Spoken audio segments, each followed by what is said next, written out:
Hello friend, कैसे हैं आप सब। उम्मीद है कि आप सब अच्छे हैं, आप लोग की तैयारी अच्छी चली हुई। ठीक दोस्तों, आज हम लोग साथ डिस्कस करने वाले हैं बीपीएससी जो 15/3/2024 को फर्स्ट शिफ्ट में जो क्वेश्चन मैथ का पूछा गया वो आप लोग के साथ हम डिस्कस करने वाले हैं। ठीक है, मैथ को किस तरह से कितने ईजी से हम सॉल्व करते हैं आप लोग देखिएगा। ठीक है, तो वीडियो को लास्ट तक बनिएगा और जो फ्रेंड चैनल पर पहली बार विजिट कर रहे हैं तो चैनल को सब्सक्राइब जरूर कर लीजिए। ठीक है, तो स्टार्ट करते हैं हम लोग क्वेश्चन नंबर फर्स्ट। चलिए, ये रहा क्वेश्चन नंबर आपका फर्स्ट जो 15/3/2024 को पहले शिफ्ट में पूछा गया था मैथ का प्रश्न। ठीक है, कहता है कि 1000 2 वर्ष के लिए 4% वर्ष की दर से चक्रवृद्धि ब्याज आपको बताने की चक्रवृद्धि ब्याज क्या होगा। तो अब देखिए इसको बनाना कैसे है। पहला तो आपको फार्मूला पता है, उससे भी बना सकते, लेकिन वैसे नहीं करना। यहाँ पर देखिए क्या लिखा हुआ, 4% लिखा हुआ। 4% का फ्रैक्शन में कितना होता था बोलिएगा, 1/, कितना होता है, 25 होता है। तो अब देखिए यहाँ पर इसको क्या हो गया, एक तरह से पहले साल का मूलधन हो गया, तो इसको ऐसे लिख सकते हैं 25। ठीक है, और उसके बाद एक में इसको ऐड करते कितना हो जाएगा, ये 26 हो गया। उसी तरह से फिर यहाँ पे लिखेंगे 25 लिखेंगे और उसके बाद ये हो जाएगा आपका 26 होगा। बस 2 बार लिखेंगे। अब बोलिए कि 2 बार क्यों लिखें, तो 2 बार इसलिए लिखें कि यहाँ वर्ष दे रखा है 2 बार। अगर 3 रहता है तो 3 बार इसको लिखते हैं। इधर वाले इधर मल्टीप्लाई होगा तो कितना होगा, 625 हो जाएगा। इधर को इधर मल्टीप्लाई कितना हो जाएगा, 676 हो जाएगा। कितना हो जाएगा, 676 हो जाएगा। ठीक है, तो अब देखिए दोनों का डिफरेंस यहाँ देखिए आपसे पूछ रहा है क्या, चक्रवृद्धि ब्याज पूछ रहा है ना, तो दोनों का जो डिफरेंस होगा वही तो चक्रवृद्धि ब्याज के बराबर होगा, लेकिन डायरेक्ट वो आंसर नहीं आएगा। हम बता रहे हैं दोनों का डिफरेंस कितना होगा, तो बोलिएगा 51। क्या हो गया, 51। बस इसी का मान आपको निकालना है। तो 51 बाय कितना हो जाएगा, 625 होगा। अब यहाँ पर देखिए कि क्वेश्चन में दिया क्या और निकालना क्या है। तो चक्रवृद्धि ब्याज निकालना है, मतलब हमको 51 का मान निकाल, जिसका मान निकालने के लिए होता है उसको ऊपर लिखते हैं।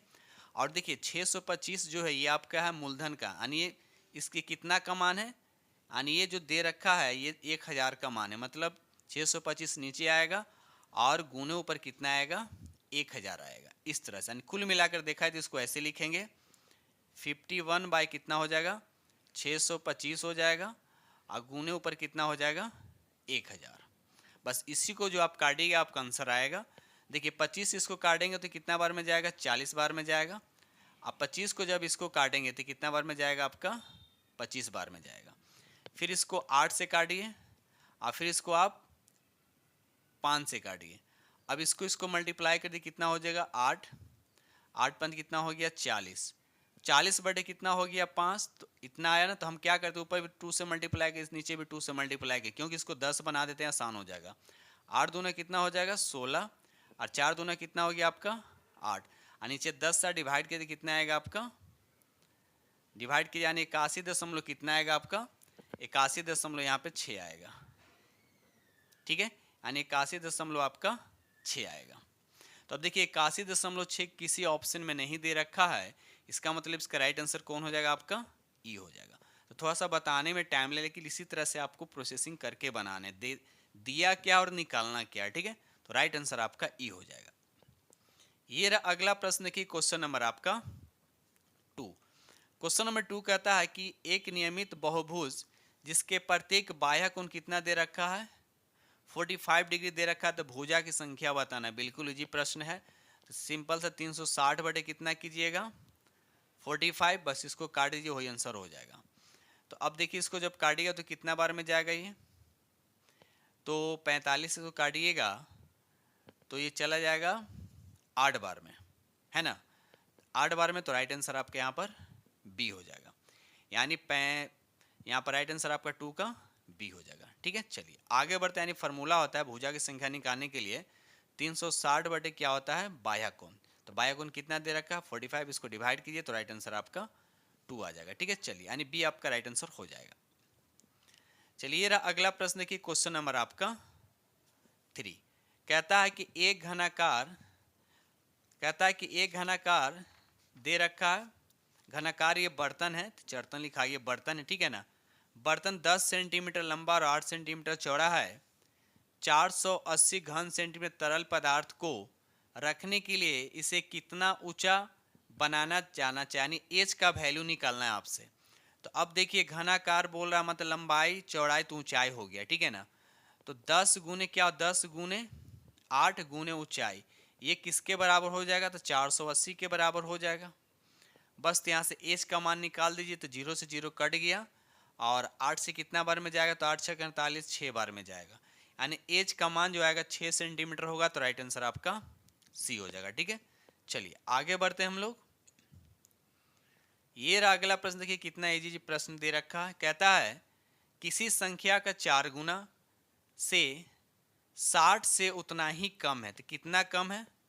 तो 60 माइनस क्या करेंगे, मान लीजिए संख्या x मान लेते हैं, तो 4x हो जाएगा। ठीक है, चलिए इक्वल, आगे देखते हैं। फिर कहता है कि जितना उस संख्या का 7 गुना, तो संख्या क्या x माने थे ना, तो x का 7 गुना से 61 अधिक है, मतलब यहाँ पर क्या हो जाएगा? 7x माइनस क्या हो जाएगा? 61 हो जाएगा। ठीक है, तो अब क्या करना है, इसको इधर लाई तो इसमें ऐड हो जाएगा, कितना हो जाएगा आपका? तो 121 हो जाएगा, और इसको इधर जाएगा तो कितना होगा? 7 4 11 हो जाए, 11x। तो यहाँ से x का जो वैल्यू निकल कर आएगा आपका 11 आएगा, इससे डिवाइड किया तो 11 है, तो राइट आंसर आपका ए हो जाएगा। ठीक है, चलिए आगे बढ़ते हैं हम लोग। चलिए रहा अगला प्रश्न, देखिए क्वेश्चन नंबर आपका 5। कहता है एक आयत की चौड़ाई उसकी लंबाई का क्या है? 3/4। अब देखिए इसको कैसे लिखना है। चौड़ाई, देखिए चौड़ाई मतलब b हो गया, लंबाई का मतलब l गुण यानी 4 बाई कितना हो जाएगा आपका? 4 बाई कितना हो जाएगा आपका? वो 3 है ना, 3/4 लिखा हुआ ना, यहाँ पर 3/4 है, तो यानी b जो हो जाएगा आपका लंबाई का 3/4 हो जाएगा। ठीक है, तो b कितना हो जाएगा? 3, और l कितना हो जाएगा आपका? 4। अगर ये चीज़ पता है, देखिए 4 को अगर हम यहाँ न लिख कर, 4 को अगर हम यहाँ न लिख कर ऐसे भी लिख सकते हैं, यहाँ पर हम कर सकते हैं, ऐसे भी लिख सकते हैं, कोई दिक्कत नहीं है। तो इस तरह में वैल्यू क्या उल्टा होता है, b का मान कितना हो गया? 3, और l का मान कितना हो गया? 4 हो गया। उसके बाद ये परिधि मतलब आयत की परिमिति दे रखा है, तो आप बताइए परिमिति का फॉर्मूला क्या होता है? b का मान 3 है, l का मान कितना है? 4, तो 4 4 3 कितना हो गया? 7, 7 में 2 से मल्टीप्लाई कर कीजिए, क्योंकि परिमिति फार्मूला क्या होता है? l इंटू बी होता है, 2 इंटू एल प्लस बी होता है ना। तो 4 3 कितना हो गया? 7 हो गया, 7 दूनी कितना? 14, मतलब 14 का मान दे रखा है कितना? ये कितना? 546 दे रखा है। 14 का मान कितना दे रखा है? 546 दे रखा है। बस अब इसको सॉल्व कीजिए, अब काटिए कितना बार में कटता है। देखिए 14 से इसको मान लीजिए 14 से काटिए, 14 तिया कितना होता है? 14 तिया 42, 14 के 56 होता है, तो 14 तिया 42 हो जाएगा। ठीक है, और उसके बाद 14, उसके बाद फिर 9 यानी 39 बार में कटेगा। ठीक है, यानी कहने का मतलब 1 यूनिट का मान कितना आ गया आपका? 1 यूनिट का मान आ गया आपका 39। बी कितना है? बी कितना था? 3, और एल कितना था आपका? 4। तो अब पूछ क्या रहा था? आयत की बीमाएँ बतानी, लंबाई और चौड़ाई बताना, तो इससे मल्टीप्लाई कीजिए। 9 तिया कितना हो गया? 27, 7 3 तिया 9 10 11। उसके बाद इसको इससे मल्टीप्लाई कीजिए, 6 हो जाएगा, और 4 तिया 12, और 3 कितना हो जाएगा? 15, यानी 156 और 117, यानी चौड़ाई होगी 117 और लंबाई होगी 156। तो यहाँ पर किसी ऑप्शन में नहीं दिख रहा, तो यहाँ पर राइट आंसर आपका 5 का ई हो जाएगा। राइट आंसर आपका यहाँ पर ई हो, यानी इनमें से कोई नहीं इसका राइट आंसर हो जाएगा। ठीक है, चलिए आगे बढ़ते हम लोग अगले प्रश्न की तरफ। चलिए रहा क्वेश्चन नंबर आपका 6। कहता है कि एक बैग में 187 रुपया, 1 रुपया 50 पैसा और 10 पैसे के सिक्कों के रूप में इतना के अनुपात में है। तो बैग में प्रत्येक प्रकार के सिक्कों की संख्या बताने, सभी सिक्कों की संख्या अलग अलग बताने कि 1 रुपया कितने, 50 पैसे कितने और 10 पैसे सिक्के कितने हैं। तो अब देखिए यहाँ पर क्या दे रखा है, ये हो गया 1 रुपया, उसके बाद हो गया 50 पैसा, उसके बाद हो गया 10 पैसा। सबका रेशियो आपको दे रखा है, ये दे रखा है कितना? 3 हो गया, 3 अनुपात। ठीक है, ये दे रखा है 3 अनुपात दे रखा है, ये हो गया आपका 4 हो गया, ये हो गया आपका 5 हो गया। ठीक है ना, तो अब देखिए सब जो यहाँ पर दे रखा है सब ये आपका अनुपात में है। यहाँ पर 0 हो गया, ठीक है, अनुपात में दे रखा है। तो अब करना क्या है? मल्टीप्लाई कर देंगे। 1 रुपया में कितना पैसा होता है? तो 100 पैसा, 100 में 3 से मल्टीप्लाई करें कितना हो जाएगा आपका? 300। ठीक है, उसके बाद ये पैसा में तो दे ही रखा है, 4 से मल्टीप्लाई करें कितना हो जाएगा आपका? 200। ठीक है, उसके बाद ये कितना आ जाएगा आपका? 50। तो सबको ऐड कीजिएगा तो 300 और 200 कितना हो गया? 500 यानी 550 कितना हो गया 550। अब ये 550 जो आया ये किसके बराबर होएगा, ये इतना के बराबर आएगा। तभी देखिए रुपया में दे रखा है तो पैसा में कन्वर्ट करने के लिए क्या करेंगे, हम इसको 2 जीरो बैठा देंगे, ठीक है। तो एक जीरो से एक जीरो कट गया, एक जीरो से एक जीरो क्या हो गया, कट गया। उसके बाद इसको डिवाइड करिए कितना बार में ये जाएगा। तो यहाँ पर देखिए 11 से, देखिए 187 है तो 11 से कटेगा, ये भी 11 से कटेगा। तो 11 से काटिए तो 11 से ये 5 बार में जाएगा, 11 से इसको काटिए तो 11 एक कम 11 होगा, 11 सत्ते 77 यानी इतना आएगा। फिर 5 से काटिएगा तो 170 को, तो 5 तिहाई 15 हो गया, बच गया 2 पंचों का 20 यानी 34। यानी एक यूनिट का मान कितना आ गया 34। आपसे पूछा क्या है, प्रत्येक सिक्कों की संख्या। तो प्रत्येक सिक्कों की संख्या कितना है, देखिए एक 3 भाग है, एक 4 है और एक 5 है। ऑप्शन भी थोड़ा देखा कीजिए, सब में ऑप्शन अलग अलग से दे रखा है, ठीक है। चलिए तो 34 से अगर हम इसमें मल्टीप्लाई करें, थोड़ा कलर चेंज कर लेता हूँ, है ना। 34 से अगर हम इसमें मल्टीप्लाई करते हैं तो कितना आएगा, 4 12 का 2 हो जाएगा, उसके 3 3 9 और 1 10 यानी 102। तो ऑप्शन दे सी पे जा रहा है, सी पे देखिए सी में क्या है 102 दे रखा है ना। तो करना क्या, यहाँ पर सब, यहाँ पर इसको हटा देता हूँ, ठीक है। चलिए तो यहाँ पर देखिए आपको 102 पहला तो मिल गया, इसे सब निकालिए क्योंकि हो सकता है ये दोनों नहीं आए, है ना। उसके बाद 4 से मल्टीप्लाई कीजिए, 4 चौ कितना हो गया 16 और 4 तिहाई 12, 12 कितना हो गया 13, 136 ते भी आ गया।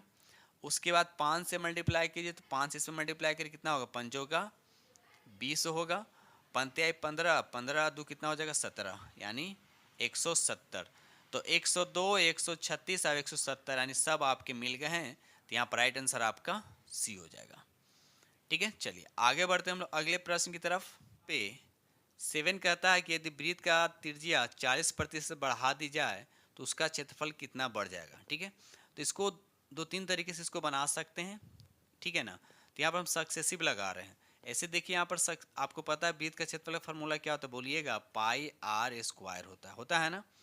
तो अब देखिए यहाँ पर आर पे स्क्वायर है, इसका हम सक्सेसिव जब भी लगाएंगे तो 40 को 2 बार लिखेंगे। कैसे लिखेंगे, देखिए यहाँ पर 40 प्लस फिर 40 करेंगे और फिर प्लस करेंगे, उसके बाद क्या होता है 40 इंटू 40 क्या होता है 40 इंटू क्या होता है 40, अब बाई नीचे हो जाएगा आपका 100 हो जाएगा। 0 से 0 क्या हो गया, कट गया। तो यहाँ पर दोनों को जोड़िए कितना आएगा आपका 80 आएगा, और ये चर्चों का 16 हो गया, 16 इसमें ऐड कर दीजिए। जब 16 ऐड कीजिए कितना आएगा आपका 96 आएगा, ठीक है। तो यहाँ पर राइट आंसर आपका सी हो जाएगा। इसको बनाने के एक और तरीका वो भी बता रहे हैं, देखिए यहाँ पर देखिए 40% दे रखा है, 40% का फ्रैक्शन वैल्यू कितना होता है, 40 को कैसे लिखिएगा 40 बटे कितना लिखिएगा, इसको 100 लिखिएगा ना।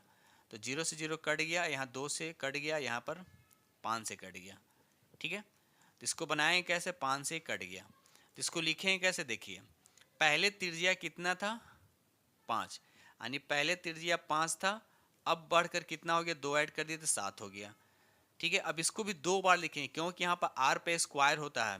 अगर हम क्षेत्रफल की बात करते हैं वृत्त का क्षेत्रफल तो पाई आर स्क्वायर, यानी आर पे स्क्वायर, इसलिए इसको 2 बार लिखे, फिर एक बार 5, फिर यहाँ पर 5, इधर को इधर मल्टीप्लाई कर दीजिए तो कितना हो गया आपका 25, इधर को इधर मल्टीप्लाई कीजिए तो 49।